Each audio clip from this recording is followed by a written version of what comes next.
Alright guys, thought I'd do a quick video because it's crazy out there at the moment, and I know a lot of people are really struggling.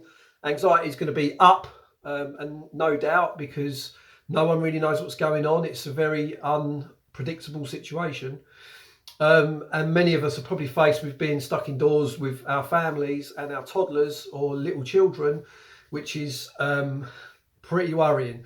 So what I would say is, the first thing that I would suggest in situations like this is to have get your mind in the right place for this. You want to sort of almost voluntarily go into this in a situation of, right, bring it on, let's make the most of this, let's do the best that I can with it, because ultimately everybody's in the same boat. It's more of a we, not me sort of situation.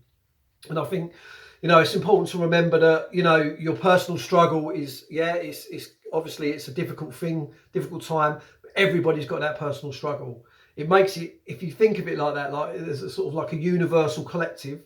Although it doesn't take your problems away, it's a little bit easier knowing that your fellow man is probably going through something similar, or maybe even worse to what you are. I also think that by sort of embracing the situation as much as you possibly can, in terms of thinking that you've got time to spend with your kids maybe, or your partner. If you and your partner don't get on, perhaps it's an opportunity for you to learn how to get on better, if that's possible, because I know in some cases it won't be. But as long as you're online as well, you've got loads of resources out there. There's loads of stuff. If you are having relationship problems while you're going through this, so much stuff on the internet that you can look at, little ways of helping each other out. I'm going to do a series of videos about that for sure. I was thinking about doing all these live, but the internet's a little bit choppy because everybody, there's like 56 billion people all trying to like log on to fucking Xbox Live and Purple Mash and all that at once. So I thought it'd be better to do it this way. So another thing that I think is useful in times like this is to narrow down your time frame, because a lot of people are going to be looking at this and thinking, fucking hell, like this could be months. It becomes overwhelming, it becomes too much to deal with. So I'd say try and sort of narrow it down a little bit, even if you've got to go 20-minute sections, hour by hour, and try and fill that hour with something, or the 20 minutes, whatever section you decide, you try and fill it with something that is going to be productive, or if not, if you're going to relax, try and actually use it to relax. If you're spending time with your kids, trying to homeschool them and trying to get them to stop kicking the crap out of each other over roadblocks, then yeah, and that is how it goes in my house. Make the most of it. Make the most of the fact that you've got this opportunity. When you look back on this in years to come, you're going to remember that time when you were all stuck in the house and quarantined, and one way or another, that's going to be a good memory or a bad memory, and you get to decide how you set that up for the future. So I definitely would say, like, approach the situation voluntarily, almost invite the fact that you've got to do this. Try to put your worries about all the other stuff that's going on in your life aside, your business, real suffering. I've had so many cancellations, as you can imagine. People have lost their businesses overnight. Single mums that have got children that are off school, so they can't go to work, so they're earning no money. People that prefer to do face-to-face rather than online.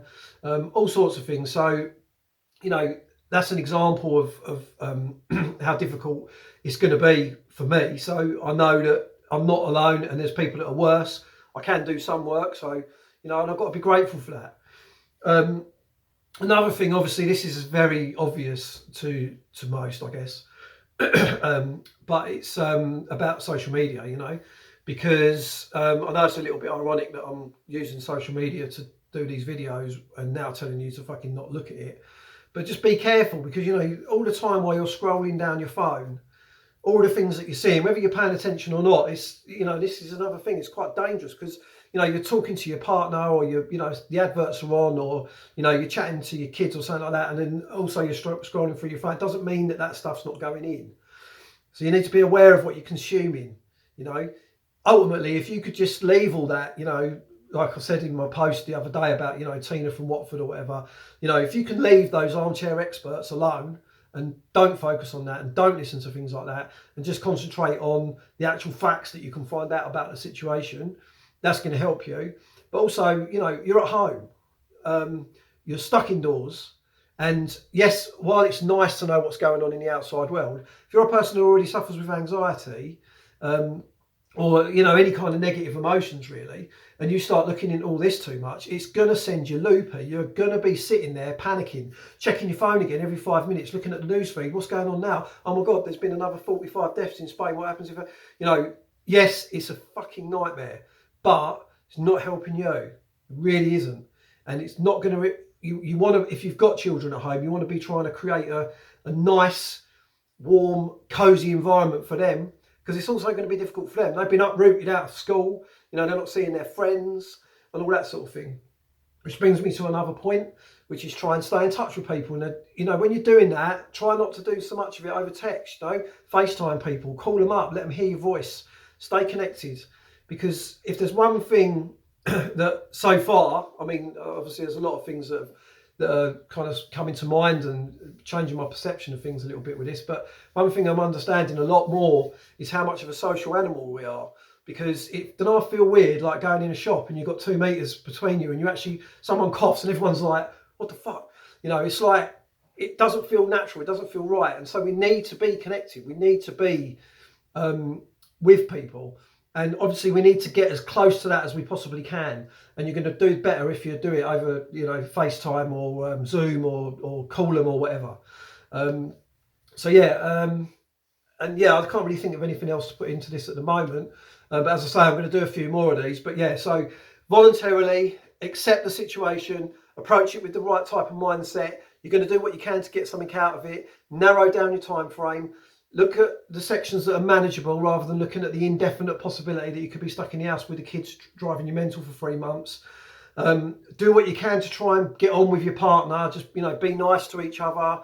You know, look out for each other, help each other out, do stuff for each other around the house, you know, equalise the routines that you have and all that stuff that you should be fucking doing anyway, really. Listen to each other, support each other. If someone's worried, don't keep telling them to stop going on about it. You know, just listen. If you love them, that's important. If you love them and someone's worried, you want to help them out. You don't get frustrated with them and keep telling them to stop stressing you out. You know, try and be supportive of each other. And yeah, fuck social media as much as you can. Just stop listening to armchair experts and just listen to people that actually know what they're talking about.